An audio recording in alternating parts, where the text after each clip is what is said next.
Okay, people. So, our book this week is a return to the Age of Madness. It is book two in the latest trilogy from Joe Abercrombie. And I enjoyed A Little Hatred, right? You know what I mean? I've thoroughly enjoyed Abercrombie's book so far. And so, you know what I mean? Like with the return to the first law universe, and this one, because it kind of it gave the look like it was moving a lot forward. When you read the synopsis, it was like the kids of some of your favorite characters. So yeah, I was intrigued with A Little Hatred. It definitely delivered. And by the end of it, you're like, oh shit, okay, where are they going with this? And yeah, so book two is now done, people, right? Which is the trouble with peace. So, as with the others, it is narrated by Stephen Pacey, who does a very good job. And the breakdown is this: conspiracy, betrayal, rebellion. Peace is just another kind of battlefield. Serene Danglocta, once Adua's most powerful investor, finds her judgment, fortune, and reputation in tatters, but she still has all her ambitions, and no scruple will be permitted to stand in her way. For heroes like Leo Dan Brock and Stour Nightfall, only happy with swords drawn, peace is an ordeal to end as soon as possible.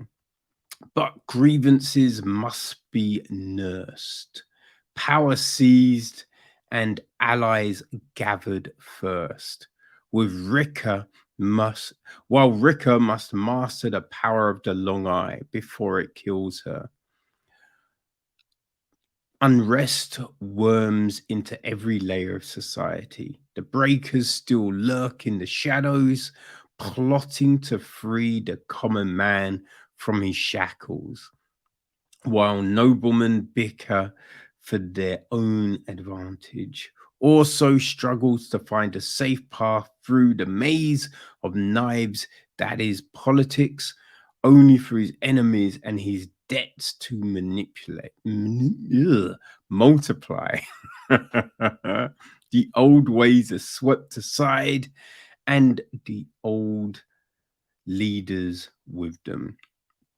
But those who would seize the reins of power will find no alliance, no friendship, and no peace last forever.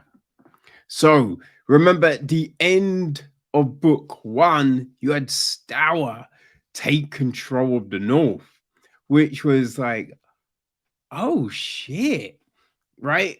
And we really saw a passing of the swords, as it were, right? So yeah, I was like, now with all of this, where are we going, right? Where could we go? And oh shit, book two, man.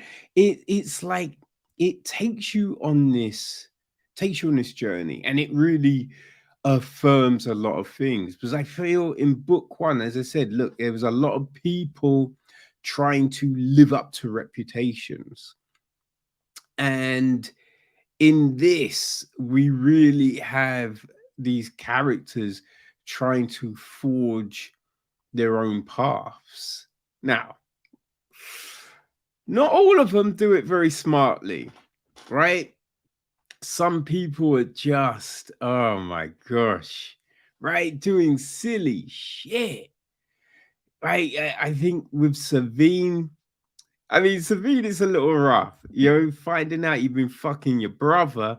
That's a little difficult to come back from. You know what I mean? There's gonna be things that yeah, you're gonna struggle with. Now, I mean, it is step brother, so that's not quite as bad, as full, brother, but it's still not the best. But they didn't know, right? So I feel that does change things slightly, right? If they knew and they're doing the thing, then yo, what's wrong with you? But they didn't know. So there is that, right? But that's an issue. And I think we see that definitely playing into some of the dumb shit Savine does now, right? But yeah, the like I think with the with the setup of this trilogy, that it's moving into the industrial age, as it were, because that's what we're kind of seeing here, the industrial revolution come to swords and sorcery and all of that. So you're thinking there's gonna be some big swings in this, right? And yeah, there definitely were. There's people doing well, there's people looking to, as I said, forge their own path, but it seems that they are just retreading a road that, you know, parents have already gone down and failed at, basically. So you're just like, oh oh dear, you ain't bright. You are not bright, son. So we're seeing that. And as I said, look, with this notion of moving into this new age, I think it gives you a perception that the story was going to go a certain way. And it was definitely looking like that, you know? Definitely looking like that. And it did seem things are weighted heavily. But oh shit, things really did take a turn. Oh my gosh, they really did take a turn. Right? I think you get some shocks, right? So the whole Rika and her long eye. Yeah, the extent of where that goes to, you're like, oh, okay. It does feel a little Norsey, you know what I mean? So if you like your Norse mythology, I think you can, you know, grasp some aspects of it from that, a little Odin kind of situation. Kind of, not fully, kind of. Um, but yeah, no, that's super interesting. And I think you see some decisions get made and you're like, huh, I mean, huh. But then the way it plays, you're like, oh shit, okay, okay. Then, yeah, revolutions and all of that. Man, very interesting.